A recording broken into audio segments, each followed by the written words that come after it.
I know that I have a very strong support system. My mom was there for me, my brothers, my family. Nobody made me feel bad.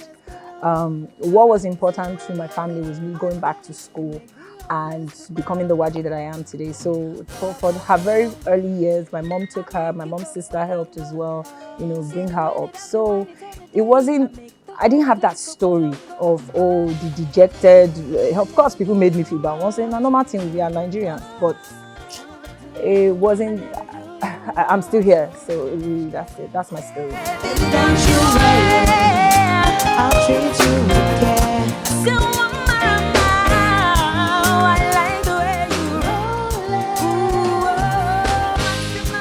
I like the way you roll it. Ooh, and I'll be every day I just see.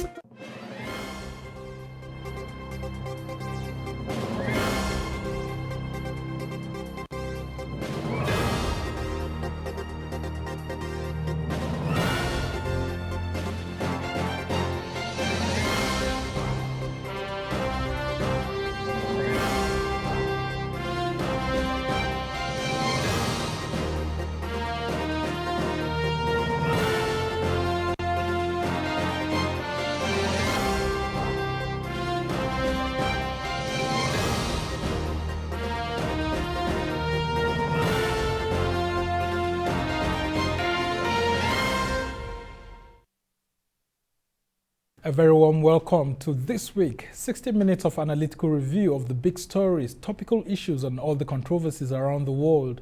I'm Somna Sambu. Our top stories. Presidency rejects calls for Pantami's removal, seeks understanding by Nigerians after minister's previous apology and lists his achievements. Long-serving leader of Chad, Idris Deby, dies while visiting frontline troops. He stormed the nation and the region, where it's likely to have great implications in the fight against Boko Haram and other jihadist groups operating across the Sahel. We have analysis. Nigeria is bleeding, says Defense Minister, as northern governors meet Buhari to improve security. Governors begged Nigeria's central bank not to start deduction of $2.1 billion budget support loans to states. We look at the implications.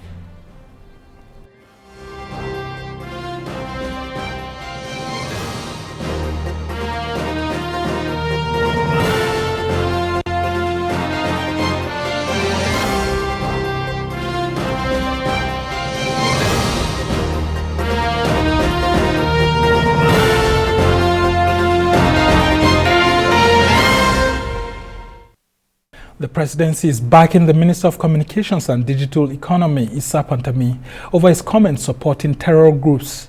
The president's spokesman, Garba Shehu, says the controversy is a council campaign and the minister has since recanted. While the Muslim rights concern group, Murik, has urged President Muhammadu Buhari to reject voices calling for Pantami's resignation because it's linked to the NIN that has been put in place as a policy. Opposition People's Democratic Party has accused the All Progressives Congress and its leaders of a, in quote, conspiratorial silence in the face of the worrisome revelation. The party also says Nigerians are traumatized that the presidency could mount such a defense for the actions of Pantami. Let's take a listen.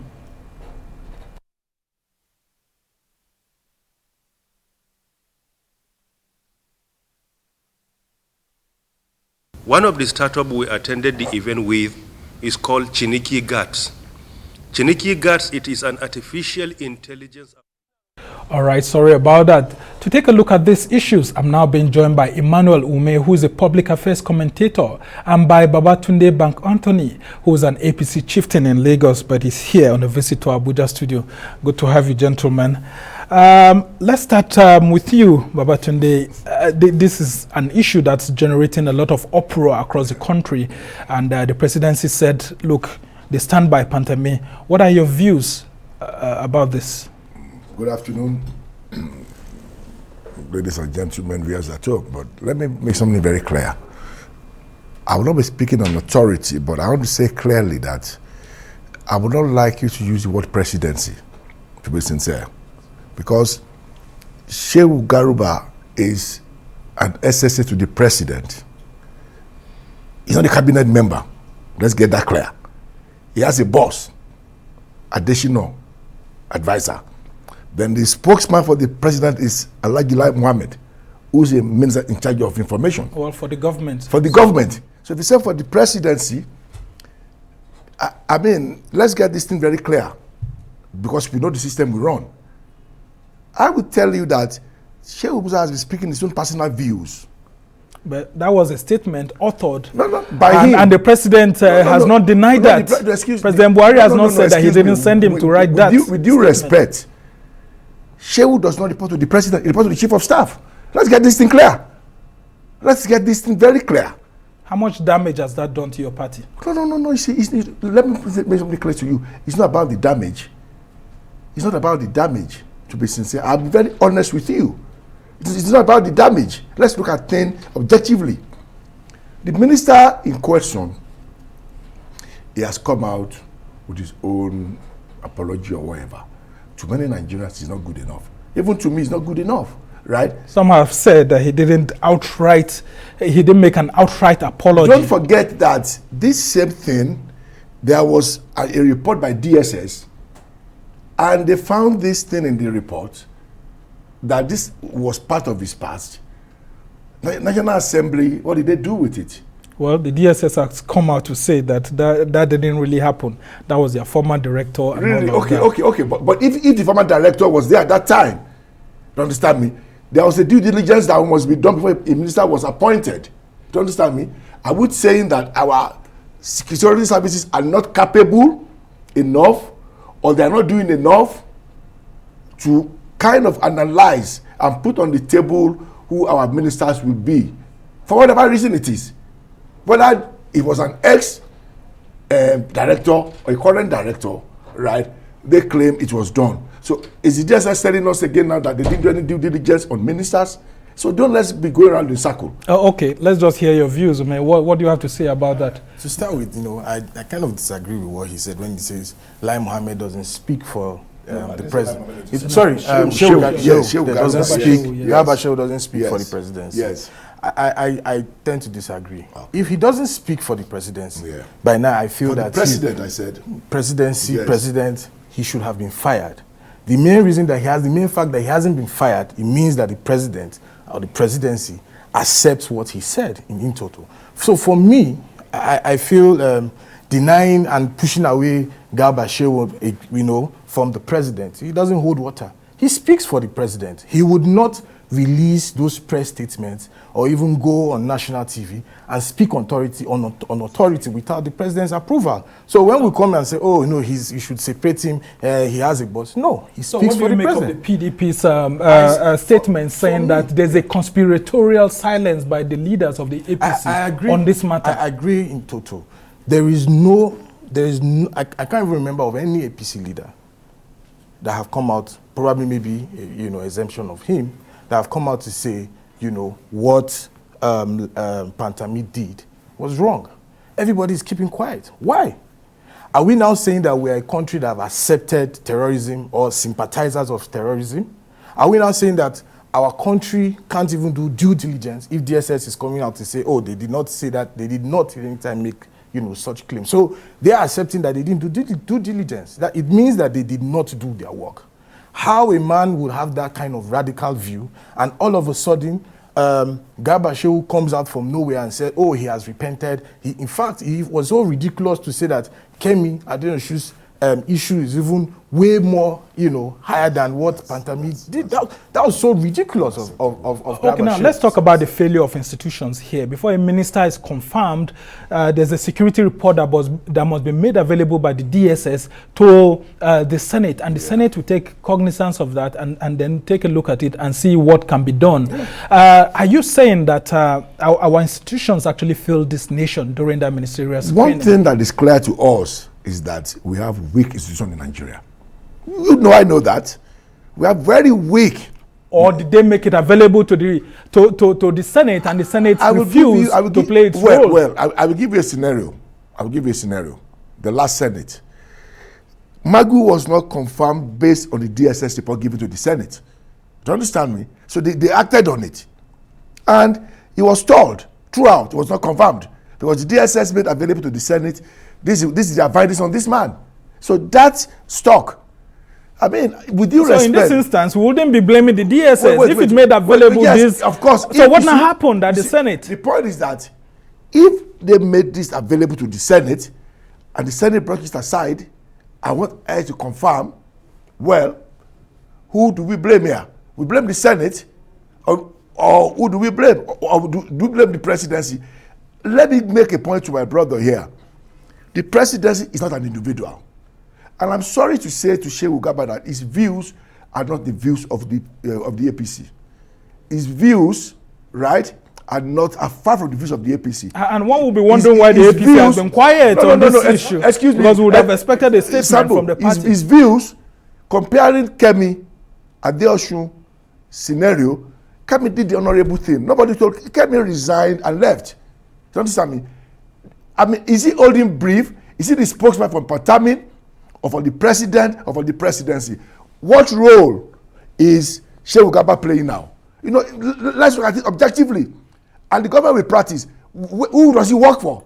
Well, in all of these instances, we have heard that the minister has recanted and he's sorry for what he said because he wasn't too matured, although some people have denied that at the age of 33, I mean, there's no how you can say you were too young to make those kind of views. What do you expect the minister to do at this point? Before I even go there, you know, if you look at that statement that Garba Shehu said, he tried blackmailing the media, where he said they will go after, you know, media houses that they felt that they were giving money to sponsor. For me, again, another ridiculous statement. To start with, Pantami himself accepted that he said that. He lied that he was about 18 years. From available facts, Pantami was about 33 years when he made those statements. In fact, about 6 years ago, where he claimed that the PDP was a party of infidels.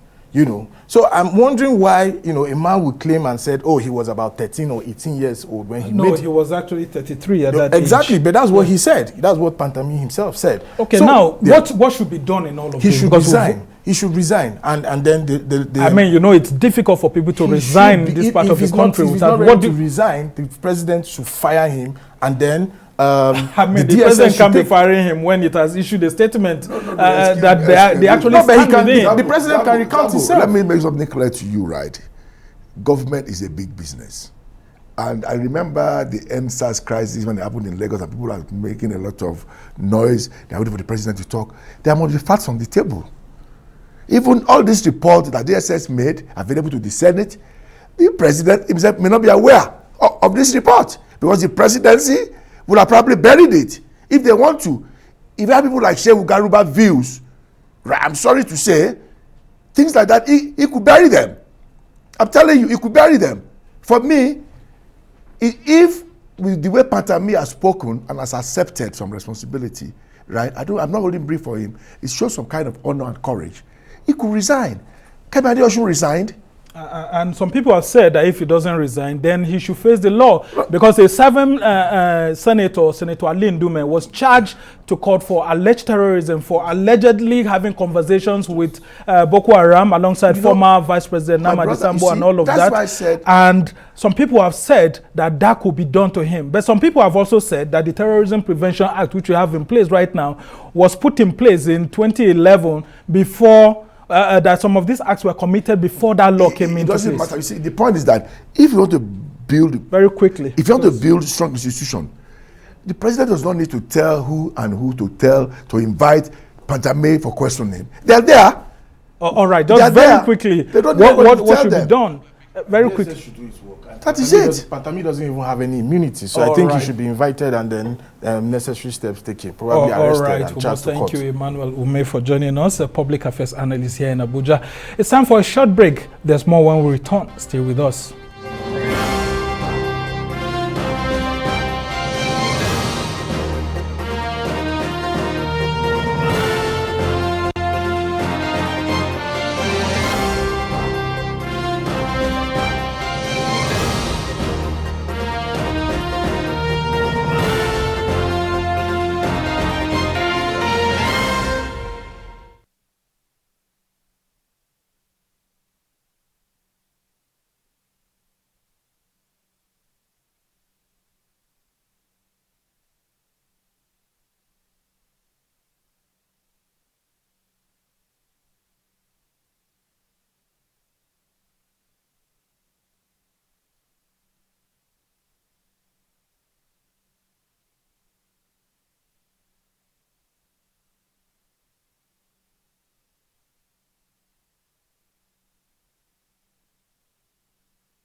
Welcome back to This Week, where we hold the best of analysis and conversations. I'm Somna Sambo.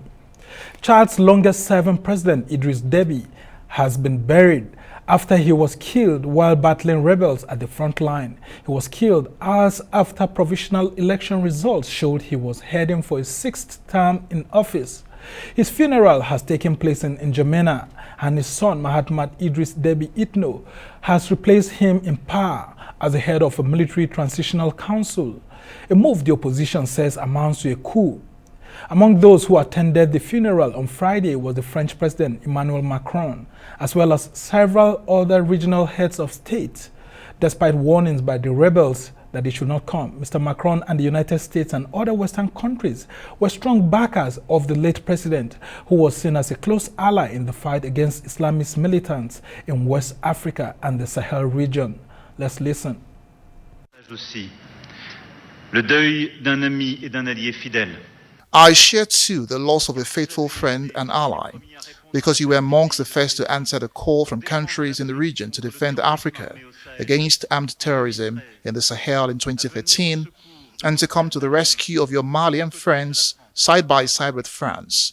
You had realized that our common duty was to fight against this obscurantism that threatened and still threatens the region's states and populations in their freedoms and their existence and their dignity. France will never let anyone question and will never let anyone threaten, not today, not tomorrow, Chad's stability and integrity. France will also be here to support, without waiting, the promise of an appeased Chad making room for all of its children and all its elements. The transition will have to play that role. Stability, inclusion, dialogue, a democratic transition. We are and will stand by your side. Chers frères et sœurs tchadiens, Dear Chadians, brothers and sisters, with the sacrifice of His Excellency Idris Deby, cements your unity and your attachment to democratic values and throughout the rise and development of your dear republic. In this respect, be sure of Africans' Union's support during this transition period, that we wish to be peaceful, inclusive and democratic, in line with your country's fundamental law. période de transition. Well, for more on this story, I'm now being joined by Benga Olagbo Hashim, who was a former presidential candidate in the 2019 general election, a human rights activist and a businessman. And I still have with me in the studio Baba Tunde Bank Anthony, who's an APC chieftain in Lagos, but is here with us in the Abuja studio of Arise News.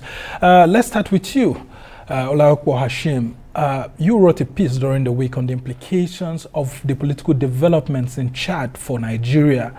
Let's talk about what this means for Chad now, especially with the news by the rebels that they just gave a few hours for the late Chadian leader to be buried before they will resume their hostilities and offensive against N'Djamena, which may spill over to Nigeria. Well, it's a tragic thing that we lost Marshal Idris Deby. As he loved to be called. Yeah, he was a marshal. Look, he's done quite a lot in the Sahel region to create stability. He's a survivor of many wars and a true African hero, a true friend of Nigeria. He did a lot to checkmate the insurgency in the northeast. And it's regrettable that a lot of his friends who could have done better things are shedding crocodile tears at his funeral. We wouldn't have had this mess in the Sahel region if France and the United States did not take out Gaddafi in 2010.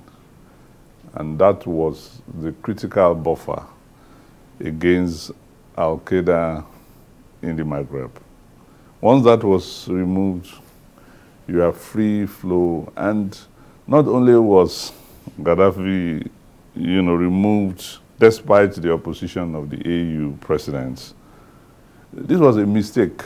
Which was now we're actually here, and these rebels are advancing. What should be done? Though Nigeria's defense minister says it may not affect us immediately, but Nigeria is interested in what happens in N'Djamena. To be honest with you, it will affect Nigeria. So those assurances are not anything to be taken seriously. What we need to do is to say what we are doing to address the possible consequences. I mean, no serious person will take that statement seriously, that it will not affect Nigeria. Even the president will not take it seriously. He already said it. We know the consequence of this. A major buffer has been removed, and then there's going to be implication in the Northwest and Northeast. So what we need to focus on is what we're doing. We need to come out to say what we're doing. Although security are not going to be detailed, but the general direction of policy should be clear for everyone. Now, let's have your views on the late Chadian leader's death and what this means. And some people have said that Nigeria should be interested in the politics of who becomes the next president of Chad. Well, I guess we have one already in place. His son is holding forth for now, and some have described that as a coup because he's not an elected leader, and they don't run a dynasty in that. We don't have much elected leaders in Africa anyway. We know how he got there as well. But like Benga said, it's a major setback for that region, for our region, and the consequences for Nigeria will be too much economical consequences, right? As the soldiers as well, because we need to look at what happens in Chad. If it should get worse than this, they're coming into Nigeria, they're going to Cameroon, then the big brother is there. How prepared are we? To be sincere, what can we offer in the Northeast and the Northwest for our own people? Well, we've run the multinational joint force in that country alongside some of our friends. We have. So how do we strengthen that now that this strong man of Chadian politics is out? But the point is that how successful have we been running those things at the end of the day? Because he stood for something, right? And for whatever reason, how do we overcome the new issue at hand now? Because, I mean, I don't know how much the French will support the son, right? I don't know the kind of belief that they will have in the new setup there. And like you said, it's not just a problem today. The problem from the Gaddafi era. It's a spillover. But are we prepared for it? All right. Let's have your views on what Nigeria should specifically do right now. Should we look for ways to get a new leader for them, or should we be interested in the transition in place, or strengthen the multinational joint task force? Nigeria cannot overtly be involved in Chad's domestic. Well, we've seen France doing that. If France is doing that and interfering, why shouldn't Nigeria do so? Some people are saying that. Well, for now, we can use our soft power in the region. We need to reprioritize our foreign policy focus. The Sahel, Chad,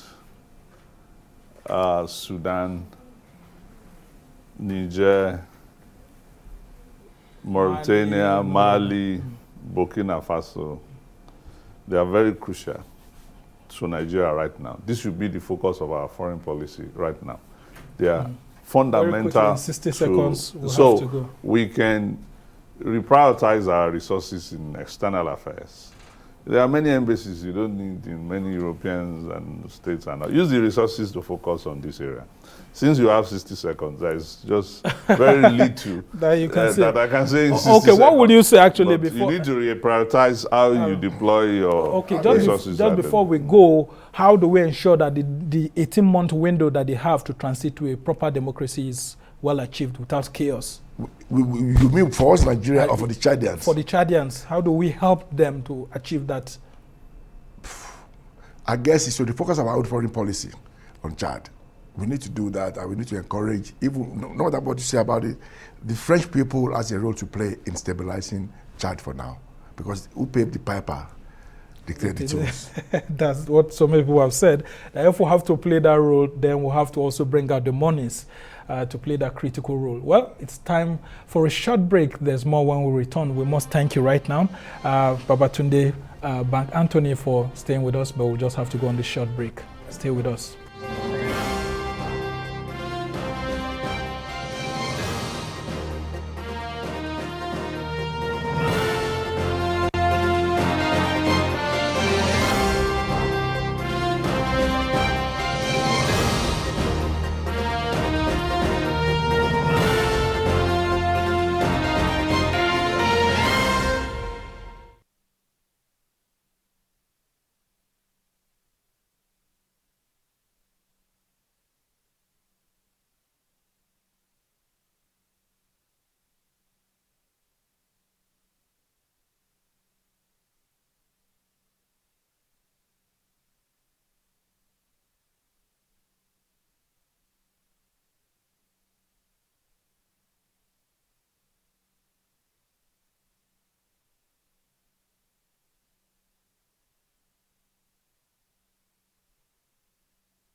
Welcome back to This Week. I'm Somna Sambo.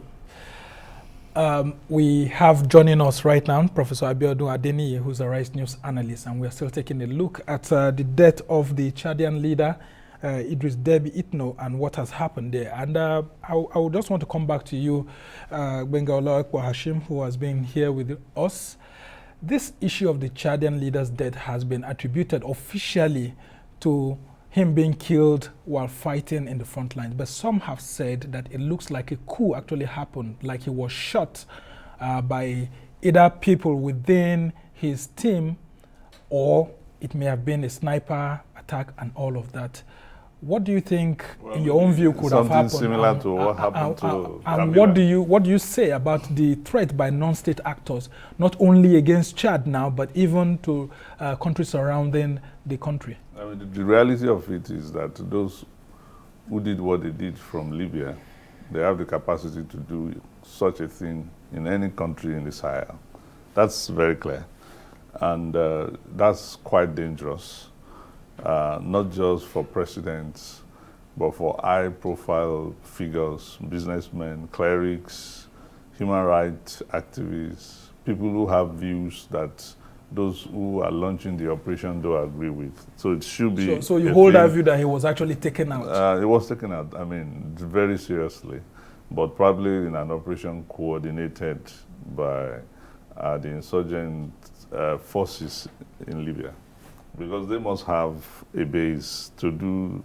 I mean, you don't just take him out just like that. It's not somebody you can take out like that. So it must be a very serious operation. Okay, very interesting. Now, Prof, some people have said that if he was actually taken out, how come the Chief of Army Staff, who was right there at the war front with him, wasn't affected? His bodyguards were not affected? Doesn't this look like a palace coup to you? Well, it could be one of many things, and that's why I have no reason to disagree with what Chairman said here. But what is more important is for us to understand that we're in a world where non-state actors are rising and becoming as strong as state actors. Yeah, I mean, you could see these guys threatening the rebels, FARC rebels, threatening that presidents should not come to Chad for the funeral, for their own safety. But let's not make any mistake about it. You know, it's not just limited to developing or African countries alone. We have seen the influence of non-state actors even in developed countries around economic issues, around diplomatic issues, and much else. So the fact that we are seeing it in Africa rising, it just tells us that, you know, we are on the lower rung of the economy ladder. But more importantly, we also need to re-strategize, remembering that the continuous focus on symmetrical warfare needs a change in narration. The narrative has to change with how to deal with non-state actors, you know, who use mainly asymmetric warfare. And that's why finding a solution across the board requires non-kinetic measures, not the kinetic ones that we keep focusing on. You can't stop the kinetic warfare right now, because in that region you have a lot of these people, yes, a lot of these people who don't want the peace of these countries within this region. Well, we just have to move to other issues now. A meeting of northern governors with President Muhammadu Buhari has taken place in Abuja. It was held because of the security situation in the region. The governors are trying to find lasting solutions to the rising wave of banditry and criminality and are seeking the support of the federal government. The chairman of the Northern Governors Forum, Simon Lalong, says the meeting was very fruitful. Let's listen to him. Meeting is in respect of some of the common features of insecurity that we have within our state. You recall that many of the states have some of the insecurities that are very similar. So within us here, we have a lot of them that are similar. We put them together on how to address some of those issues. And we felt that we must also meet Mr. President about it. It's about the insecurity. I think they are not disclosed because these are security, but the takeaway will say that the meeting with the President was very fruitful, and we are also very committed, and we have seen a lot of commitments, so we're waiting for the implementation. Well, you will see what will happen. I think that's the assurance I will give you, because based on this meeting, we will also wait to see the commitment. And Mr. President has given us that assurance. All right, I still have with me here Professor Abiodun Adeniyi, who's a Rice News analyst, and I still have also with me Benga Hashim, who was a former presidential candidate. Now, gentlemen, let me start with you, Prof. How do we take these assurances to heart considering what has been happening. Just yesterday, we had these university students who were, kidnapped, killed, 3 of them, just because the kidnappers or the bandits, as they are called, demanded for 800 million naira, and the parents said they could only offer 15 million. How much should we be afraid for? And then how fast should this help that Simon Lalong is talking about come so that we see results? We've been talking about this over time, and it's unfortunate that week in, week out, we are still bothered about matters of insecurity. But I think also we need some recalibration around some immediate and long-term measures that we need to apply. First is for us to understand that we're in dark times, and we probably may not need to leave everything at the doorstep of government alone, because largely there has been so many shortcomings on the part of government. Perhaps we need to ramp up our psychology, realizing what he said, it looks like they're expecting new armaments, new equipment, and all of that. We've been on this for the past 12 years, and we've not been able to deal with insurgency.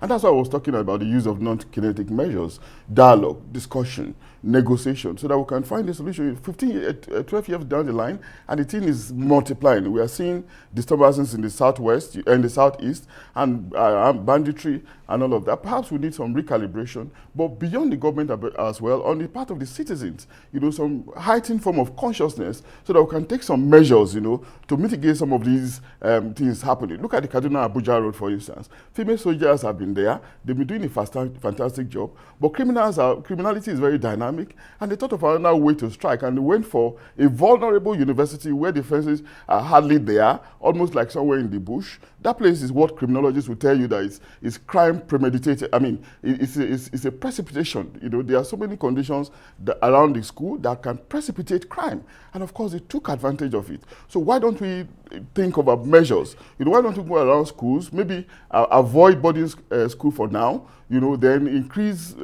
fences around schools, or for instance,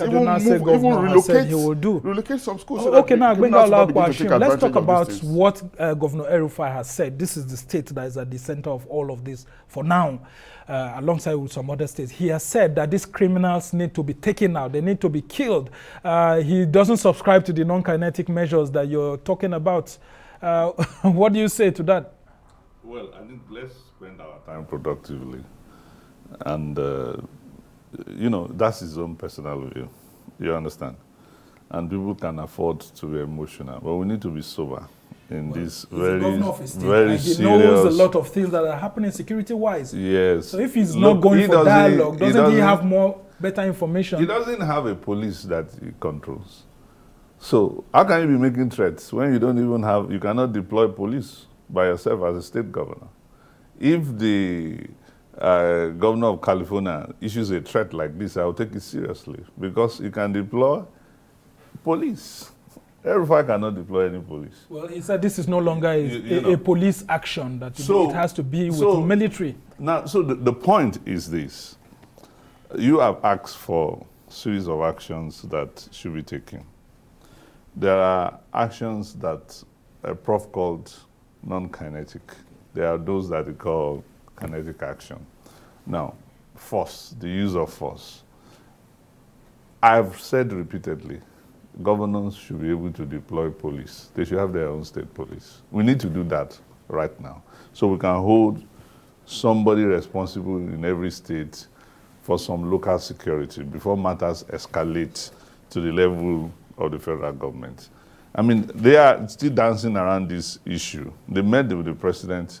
When they leave that place, they will go back to their states and be saying they need state police. When they have a meeting with him, they will be saying something different. They have to be serious, even as governor. Leadership is not just about president. The issues that the country is facing now, they are very serious issues. They are not matter for jokes and emotive statements. We have to be very serious. Which is why you saw these governors actually coming. Yeah, but the substantial thing they can do is also to ask for the mandate, all right, for a constitutional amendment so they can create state police. Which is what the National Assembly is already doing right now. Resources. The National Assembly thing can take the next 1 year or 6 months. Okay. But you can just do that through an amendment bill right away. Okay. You need that. Okay. Now, and then I'll come back to you, Prof. Adeni. Let's talk about some of the challenges that we have now on this issue. The insecurity is not just domiciled in the north alone. Just today, we have seen the residents of the governor of Imo State being attacked, and then, security forces being killed. I mean, people are saying that this nation is under siege. People need solutions, immediate solutions. It looks like some of the solutions being proffered are long-term solutions. What are the quick wins we can the quick win is the kinetic one, which the Nigerian security agencies are doing, but unfortunately they are practically, obviously overwhelmed, because if we look at the numeric strength of the army, the police, and all other agencies, it's not matching with the upsurge that we're presently having. But we can make the best of what we have, by continuing to encourage them, motivating them, boosting their morale, so that yes, they are doing fantastically well, making sacrifices for their nation. But of course, there are other ways in which we can encourage them, which we have largely fallen short of. So we need more of this encouragement to motivate them in the short term. If we were the governor of a state right now, rife with kidnapping like it's happening, with families who are crying and saying, look, these kidnappers have kidnapped my daughters or my sons. I need quick action. What will you be doing? Is this what you will be telling them? Because a lot of people say they are tired of hearing this rhetoric. It's a very difficult situation, no doubt. It's a very tough call to make, and of course I will see it as a challenge. But what I would do, well, I will find a way of dialoguing with them, really, because it's a very tough one. The decision of the Kaduna State government, you cannot really condemn him because it might be the solution at the end of the day, But that's why it's just between the rock and the hard place. But in the circumstance, I will just find a way of negotiating, of dialogue. I won't use the word negotiate, but just to dialogue with them. Well, some people have said we shouldn't dialogue with terrorists. Now, we have a lot of ungoverned spaces in the country, these forested areas where these bandits come from, swoop on communities, individuals, and then take them back to those places. What should be done by government to reinforce security in those areas, forested areas, deserts, and all of that? Well, these are details for the army when it comes to how to ensure that we control the influx of arms, at the border area that will go to the forest. The other thing that we have also ignored is also the question of migration that is happening due to environmental changes, particularly in the Sahel region. You have 50 million people who are into animal husbandry, looking for water, desperate.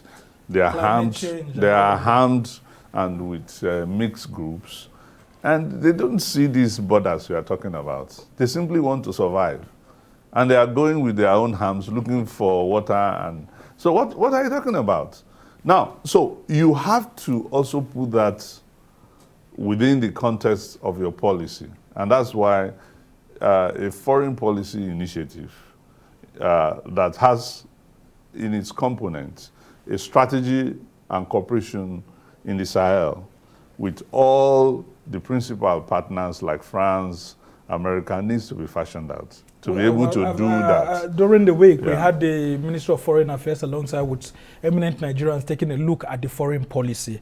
Now, apart from the foreign policy, this issue of security is one that a lot of people say that the approach should be much more domestic, because we've seen a lot of this. If we can solve these problems, it will be good for us domestically before you focus on that. To be honest with you, your foreign policy advances your national security objective. That is what foreign policy is all about. So you cannot deal with the issue domestically because they are not being aggravated domestically.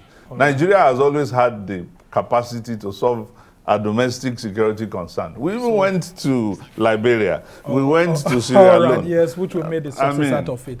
But we'll just have to go on a short break now. When we come back, we'll continue with some of the issues around. There's more when we return. Stay with us.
Welcome back to This Week, where we hold the best of conversations and analysis. I'm Somna Sambo. When you hear the Minister of Defense actually saying that Nigeria is bleeding, what comes to your mind that the government should do? Because it smacks of an urgency by the government. Well, for me, I would rather not want our leaders, to sing songs of lamentation for us. I rather want them to tell us solutions, to what the problem is. Let us be the ones, lamenting Nigeria is in trouble. But from our leaders, we need hope. We need them to galvanize us, to inspire us towards solutions. And this is not rocket science. We know what the problem has been over the years. Poor governance, corruption, nepotism, and all of that. All of them conflating into what we're now seeing. And it is time for solutions, not the time for lamentation, as the case could be. Okay, so when you hear Nigeria is bleeding by the Minister of Defense, what comes to your mind as to the immediate solutions that could be provided? Because some people have also said that apart from the normal security, the economic security is also there, because a lot of poor people are out there and making the security of the country difficult for the rest of us. I agree with you. And so what that implies is that we need urgent steps. There are some steps that are immediate. We need some immediate foreign policy initiative. We need some reorganization, even in internal security. We need restructuring of jurisdictions for police activities. Which ones are going to be done locally, which ones are going to be done at state level, which ones are going to be done at the federal level, and things that need legislative actions. We don't need any drama about them. Put them to the legislature, and you can get done with them within the next 4 weeks. If you were President Buhari and you hear such a comment from your defense minister, what will be running through your mind? I mean, it's like there's a big challenge. You contested for the presidency. If you were president and you hear that from the defense minister, what will you be saying? I am not president.